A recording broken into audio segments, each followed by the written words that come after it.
y a quelques années, les femmes congolaises se cherchaient une place dans la société et même dans le monde séculier.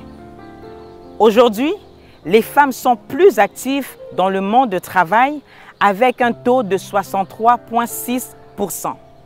On estime par ailleurs à 27,7 millions le nombre d'actifs occupés, c'est-à-dire le nombre des personnes occupant un emploi. Les femmes en ont 49,6%. Alors écoutez avec moi quelques témoignages des femmes, de la femme ménagère à la femme active en 2022. À tout de suite.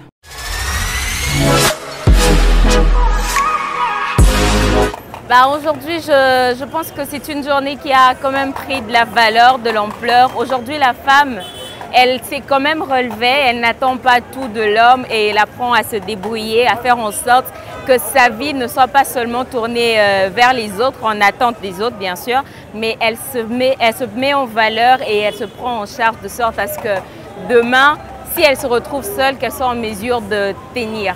Il y a 5 ans, le 8 mars, c'était une journée où tout le monde se promenait en pagne. C'était plus une journée de pagne qu'une journée de la femme. Mais aujourd'hui, je trouve qu'on a quand même appris à valoriser cette journée. La femme a appris à connaître ses droits, à connaître ses devoirs également. Et je trouve qu'elle vit mieux cette journée parce qu'elle a appris à fournir des efforts, à ne pas être comme l'être faible qu'elle était considérée auparavant, mais à se relever, à sortir toutes les forces qu'elle a.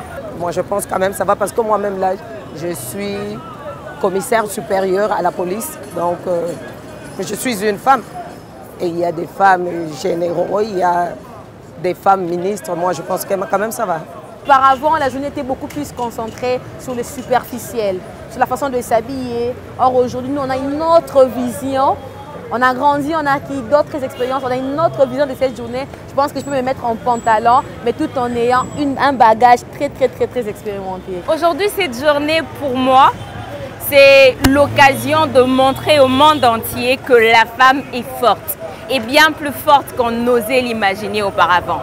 La femme est capable de réaliser l'impossible et je suis parmi ceux qui se lèvent le matin de sorte à ce que demain soit meilleur. Les femmes, s'il vous plaît, n'arrêtez pas de vous battre. Continuez à avancer, exceller. Un jour, sûrement, il y aura une présidente femme.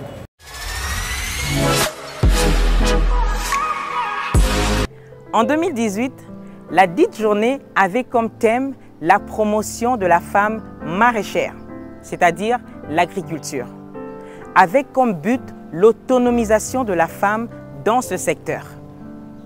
L'année dernière, cette célébration a été axée sur le leadership féminin d'excellence. Et à aujourd'hui, 10% des femmes occupent un poste important dans le gouvernement de la RDC.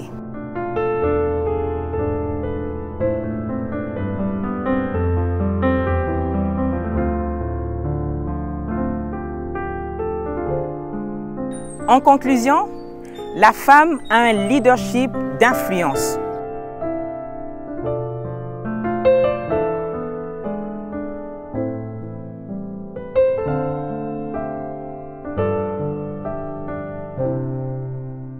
Elle peut tout influencer autour d'elle. Alors que personne ne vous arrête, que le Seigneur vous déploie encore de gloire en gloire pour sa seule gloire. Rien du tout, aucune circonstance ne peut vous arrêter. Que ce soit dans le domaine professionnel, spirituel ou familial, soyez des femmes qui se lèvent, qui prennent le contrôle de votre vie et que le Seigneur vous bénisse abondamment. Alors, on est ensemble. Heureuse journée de la femme.